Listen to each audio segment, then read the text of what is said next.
देख रहे इस क्रोकोडाइल को कोई खबर ही नहीं है कि उसकी मौत पानी में बिना आवाज किए तैरते हुए उसकी ही ओर आ रही है। जैसे ही लेपर्ड वहां पहुंचा, उसने क्रोकोडाइल पर पीछे से हमला किया और उसे धर दबोचा।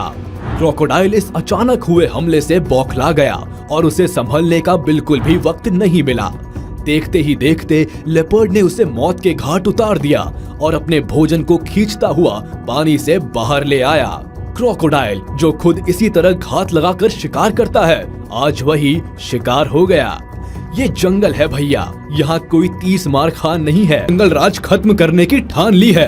जब कुछ विल्डेबीस्ट मिलकर नदी किनारे पानी पी रहे थे, तभी पानी के अंदर घात लगाकर बैठा ये समुद्री राक्षस क्रोकोडाइल उन पर अचानक और जोरदार हमला कर देता है और उनमें से एक विल्डेबीस्ट की टांग पकड़ लेता है। बेचारा विल्डेबीस्ट बहुत मेहनत करता है खुद को बचाने की, मगर ये आपस में लड़ने की स्टाइल सबसे अलग है। ये एक दूसरे के सामने नहीं बल्कि अगल बगल में खड़े होकर लड़ते हैं। ऐसा लगता है स्कूल में दो बच्चे पास पास की लाइन में खड़े होकर लड़ रहे हो। लड़ते वक्त ये अपनी मुंडी हवा में चारों तरफ घुमाते हैं। मैं तो ये सोच रहा हूँ कि ऐसा करने से इन्हें चक्कर नहीं आते क्या। इनका लड़ने का अंदाज जैसा भी हो, देखने में तो बड़ा मजेदार लगता है। ये देखिए, इसी स्ट्रैटेजी के साथ एक जिराफ ने दूसरे को गिरा भी दिया।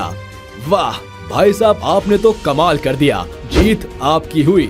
Number 5, eagle versus fox. Normally तो बास छोटे जानवरों को ही अपना शिकार बनाता है, मगर लगता है आज इसे जरा ज्यादा ही भूख लगी है, क्योंकि आज इसकी नजर एक लोमड़ी पर है। बेचारी लोमड़ी अपनी जान बचाने के लिए इधर उधर भाग रही है, मगर जैसा कि सब जानते हैं, ईगल के चंगुल से बचना मुश्किल ही नहीं, नामुमकिन है। ये बच्चे का पीछा करते करते पेड़ पर चढ़ जाता है और पेड़ की डाल के आखिरी छोर तक उस बच्चे के पीछे पड़ा रहता है। तभी उसकी नजर पड़ती है बच्चे की माँ पर। लेपर्ड माँ को देखकर घबरा जाता है। माँ दौड़कर लेपर्ड पर हमला करती है और उसे खदेड़ देती है। मगरमच्छ जैसों का शिकार कर लेने वाला लेपर्ड एक माँ से हार गया। Number 3, lion versus crocodile. यहाँ एक लायन और एक क्रोकोडाइल की ये लड़ाई बराबर की दिख रही है, मगर तभी अचानक से दो और शेर आ जाते हैं और तीनों मिलकर एक साथ अकेले क्रोकोडाइल पर हमला बोल देते हैं।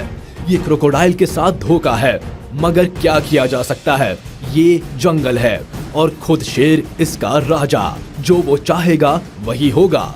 बेचारा क्रोकोडाइल इन तीनों के मुकाबले में ज्यादा देर टिक नहीं पाता और आखिरकार उसे अपनी जान से हाथ धोना पड़ता है। Number 2, lion versus eagle. जानवरों के राजा और पक्षियों के राजा में लड़ाई तो वाकई में बड़ी दिलचस्प होती है, मगर ये लड़ाई शेर के बच्चे और एक घायल बाज के बीच में है। शेर के बच्चे आपस में खेल रहे थे कि तभी उनकी नजर इस बाज पर पड़ती है और उनमें से एक बच्चा बाज की तरफ बढ़ता है। बेचारा बाज अभी इस कंडीशन में है कि उड़ भी नहीं पा रहा है। बस फिर क्या था, थोड़ी ही देर में ये बच्चे इस बाज को मार देते हैं और आराम से बैठकर दावत का मजा लेते हैं। Number 1, badger versus fox. यहाँ एक लोमड़ी बैजर से मुकाबला करती नजर आएगी आपको।